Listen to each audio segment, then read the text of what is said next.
So, what if we've been asking the completely wrong question about consciousness this whole time? Today, we are digging into a pretty radical theory that says consciousness isn't some mystical property or a biological accident. Nope, it's an architecture. Let's go check out the blueprint. I mean, for centuries, this question has been the ultimate puzzle, right? Is it a ghost in the machine, a clever illusion, or maybe just a really, really complex chemical reaction? Most of these ideas, you'll notice, treat consciousness as a thing, a property that something either has or it doesn't. But what if we've been looking in the wrong category entirely? The theory we're exploring today, the architecture of consciousness, argues it's not a special ingredient. You can't find it.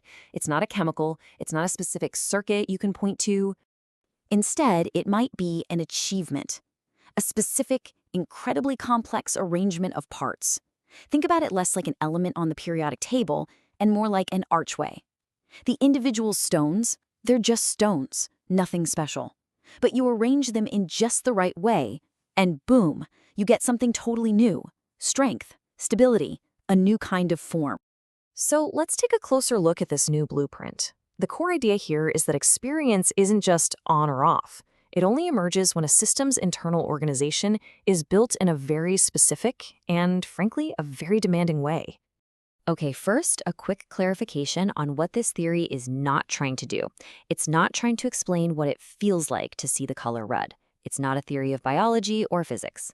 Instead, it focuses purely on the structural rules, the architecture, that have to be in place for any inner world to exist in the first place. So, where does an architecture like this even begin? Well, the first major step, the first threshold to cross, is creating an inside.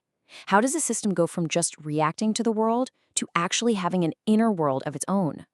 And the theory draws a really sharp line here.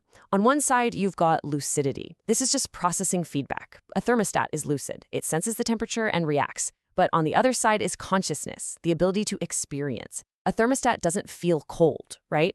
One is just simple integration. The other is true subjectivity. So what's the trigger that gets you from one side to the other? It's a concept called dense return. This is the tipping point where all the feedback, all the data coming in, stops being a simple in and out loop. It becomes so massive, so constant, that it starts to echo and reverberate inside the system, creating its own kind of self-sustaining internal weather. But that internal weather can't just be chaos. It needs structure to become a real world. And for that, four conditions have to be met. You need that dense return, of course, but you also need internal differentiation, so different feedback loops can interact with each other. You need retention, which is basically memory to give it depth over time. And finally, you need a protective membrane, a kind of buffer to stop the outside world from just washing it all away. All right, so the system now has a protected internal space. But what's happening in there? Is it just noise? Well, the next phase of this architecture is all about organizing that space, furnishing it with what we might call meaning. Inside this new space, stable patterns start to form, and two of them are absolutely crucial. A self model, which keeps track of the system's own state, and a world model, which keeps track of what's happening outside. Now, the real magic starts when these two models start talking to each other, constantly interacting and updating one another. But with all this internal activity, how does the system possibly decide what's important? This brings us to a really cool concept, valence.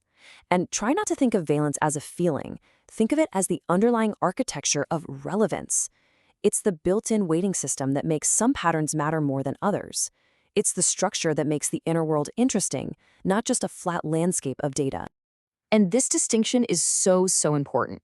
Valence is just the raw architecture of relevance. It's the machinery of caring. Emotion, on the other hand, is what happens when a conscious perspective becomes aware of that machinery. So valence is what makes things matter. Emotion is the actual experience of that mattering. So let's recap. We have an inner space, we have models of a self and the world, we have a system for what matters. This brings us to the core question, the big one. How do all of these pieces assemble into that feeling of being you? How does the I emerge from all this architecture? Well, the final ingredients are now on the table. You need those coupled self and world models working together. You need the valence gradients to give it all direction and purpose. And you need one more thing, something called temporal thickness. And that's basically the glue of time, the continuity you get from remembering the past and predicting the future, binding each moment to the next. When these architectural pieces finally lock together in a stable configuration, something truly remarkable happens. The system develops its own focal point, a unique center of gravity for all of its internal processing. And that, right there, is the definition of the first-person frame. It's not a little person inside your head. It's not a metaphysical soul. It's the structural point of maximum coherence. It's the place where everything comes together, the center around which experience is organized. This, structurally speaking, is the I. But why does your sense of self feel so continuous? Why doesn't it just blink out of existence when you close your eyes in a quiet room? The answer is something called internal wake. The architecture becomes so sophisticated that it can generate its own activity, its own buzz, keeping the whole system running even without any input from the outside. This is the engine of your stream of consciousness. So, the most crucial point in all of this is that consciousness, when you see it as an architecture, is not a default state of matter, not at all. It's a fragile, rare, and incredibly difficult achievement. It's an intricate structure that can, and absolutely does, break down. And this is why so many complex systems out there can be lucid without ever becoming conscious. Building this architecture is just incredibly difficult. Everything has to operate in this really narrow zone of stability. Tip too far one way into chaos, and the whole thing collapses. Tip too far the other way into rigid order, and it never even forms at all. What's really fascinating is we can even map failures in this architecture to psychological states that we all recognize. When the internal loops decouple from each other, we get fragmentation. When the patterns become too rigid and stable, the system freezes up. When there's just way too much feedback, we experience overload. These aren't just vague feelings. They can be understood as specific structural breakdowns. And this leaves us with a pretty profound final question.